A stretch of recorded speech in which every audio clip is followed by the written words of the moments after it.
அதெல்லாம் போதும்னா அந்த விஜய் சிங் இருக்கான்ல, மறைஞ்சு நின்னு என் ஆளுங்களை அடிக்கிறான். அவன் கழுத்து அறுக்கணும் போல இருக்கு. சார் வாங்க எஸ்பி சார். Yes sir. உட்காருங்க. சரிங்க சார். சொல்லுங்க, திடீர்னு இந்த பக்கம் வந்திருக்கீங்க, என்ன விஷயம்? சும்மா எப்படி இருக்கீங்கன்னு கேட்கலான்னு தான் வந்தேன். எங்களை பார்த்ததுல உங்களுக்கு எந்த சந்தோஷம் இல்லையா? நான் என்ன பண்றது? இப்பெல்லாம் நிலைமை ரொம்ப மோசமா இருக்கு. காக்கி சட்டை போட்டிருக்கிறவங்களை பார்த்தாலே கோபம் வருது. எப்படி சந்தோஷமா இருக்க முடியும்? வசீம். எஸ்பி சார், சின்ன சின்ன விஷயத்தெல்லாம் எதுக்கு சும்மா சொல்லுங்க, என்ன விஷயம்? ஏதாவது ரொம்ப சீரியஸான மேட்டரா என்ன? இஃபாசத் அலியையும் அவனோட 10 ஆளுங்களையும் அவன் இடத்துலயே கொலை பண்ணிருக்காங்க. உங்களுக்கும் இந்த விஷயம் தெரிஞ்சிருக்கும். லக்னோல இருந்து இந்த விஷயத்தை விசாரிக்க சொல்லியிருக்காங்க. விசாரணை நடந்துச்சுன்னா கண்டிப்பா உங்க பேரும் இதுல அடிப்படை வாய்ப்பு இருக்கு. மேலதிகாரி கிட்ட பேசுங்க. உங்க பார்ட்டி தானே இப்ப ஆட்சியில் இருக்கு. பார்க்கலாம். கண்டிப்பா ஏதாவது பண்றேன். உங்களுக்கு ரொம்ப ரொம்ப நன்றி.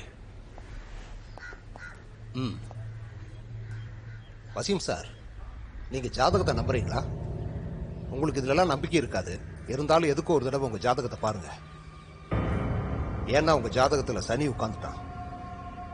சனி எப்பவும் நிறைய கஷ்டத்தை கொடுப்பான். கஷ்டம் ஒண்ணு சொல்லவா? அவனுக்கு எப்படி ஆப்படிக்கிறதுன்னு எனக்கு நல்லாவே தெரியும். புரிஞ்சுதா?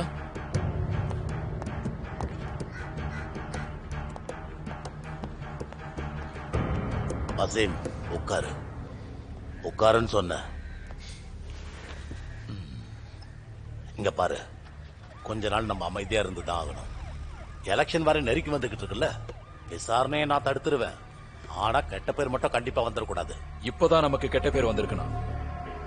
விஜய் எல்லார் முன்னாடியும் எச்சரிக்கை பண்ணிருக்கான். அமைதியா இருக்கிறது என்னோட பழக்கம் கிடையாதுன்னு உங்களுக்கு நல்லாவே தெரியும். போயிட்டு வரணும்.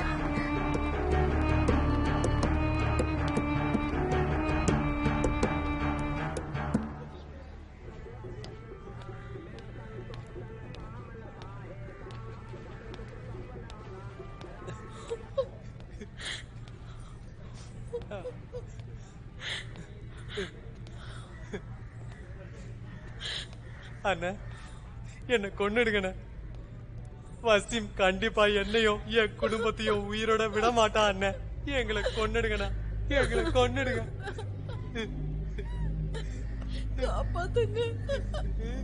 இவங்களுக்கு எதுவும் ஆகாம இந்த ஊரை விட்டு வெளியே அனுப்பிடுங்க. அண்ணா, மத்தவங்க என்ன சொன்னாலும் சரி, என்ன பொறுத்த வரைக்கும் நீங்க தான் எனக்கு கடவுள் மாதிரி. கடவுள் எல்லாரோட கண்ணோட்டத்திலையும் சரியா தான் இருப்பாரு. ஆனா எல்லாருக்கும் நான் சரியானவனா இருக்க விரும்பல. எனக்கு கடவுளா இருக்க விருப்பம் இல்லை.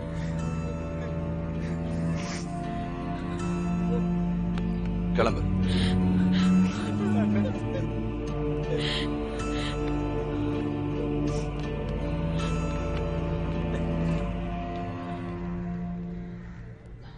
என்ன சொல்றீங்க நீங்க?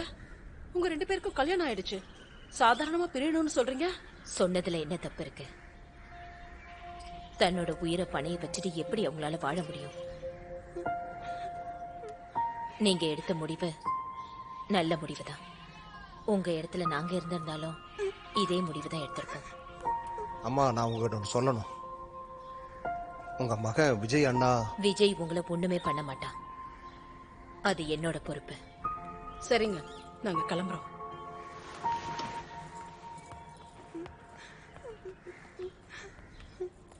அட, நீங்க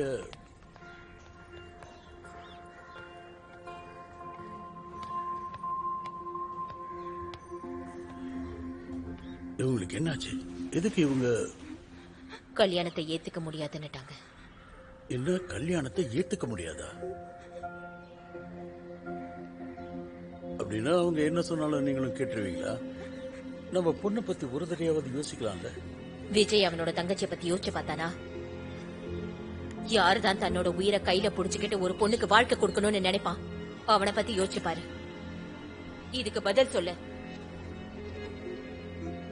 அம்மா,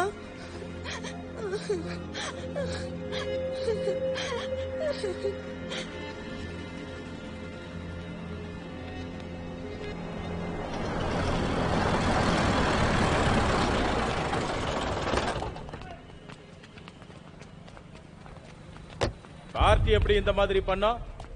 4 தடவை நான் பனாரஸ்ல நின்னு தேர்தல்ல ஜெயிச்சிருக்கேன். இந்த தடவை என்ன காஜிபூர்ல நிக்க சொல்றீங்க? இதை எப்படி என்னால ஏத்துக்க முடியும்? இது கட்சி எடுத்த முடிவு சாகிப் சிங் சார். காஜிபூர்ல நிக்கிறதுல என்ன பிரச்சனை இருக்கு? பிரச்சனையா? அந்த இடத்துல பூஜாரி சிங் இப்பவும் தேர்தல்ல நின்னு ஜெயிப்பான். அந்த இடத்துல அவனுக்கு செல்வாக்கு இருக்குன்னு எல்லாருக்குமே தெரியும். வசீம் கானோட ஆளுங்க அவனுக்கு தான் ஓட்டு போடுவாங்க. கண்டிப்பா அவன் தானே ஜெயிப்பான். என்ன தானாவே போய் தற்கொலை பண்ணிக்க சொல்றீங்களா? என்ன உங்களுக்கு நேரடியா பிடிக்கலன்னா சொல்லிடுங்க, நான் விஷத்தையே சாப்பிட்டுக்கிறேன். இங்க பாருங்க சாகிப் சிங் சார், மணிசங்கர் திவாரி வந்து பார்ட்டில ரொம்ப செல்வாக்கான ஆளு. அவரோட பையன் பனாரஸ்ல தேர்தலில் நிக்கணும்னு நினைக்கிறான். அப்புறம் காஜிப்பூர்ல பூஜாரி சிங்க உங்களால மட்டும்தான் தோக்கடிக்க முடியும். அதோட விஜய் சிங் தான் உங்களுக்கு துணையா இருக்காருல்ல, அவர் எப்படியும் காஜிப்பூர்ல உங்களை ஜெயிக்க வைக்கலாம் இல்லையா? ஒருவேளை காஜிப்பூர்ல பூஜாரி சிங் தோத்துட்டாருன்னா, இந்த தடவை நம்மளோட பார்ட்டி ஜெயிச்சிருச்சுன்னா நீங்க கண்டிப்பா இந்த தடவை மந்திரி ஆயிடுவீங்க. ஆனா பூஜாரி சிங் இந்த தேர்தல்ல தோக்கணும் இல்லையா?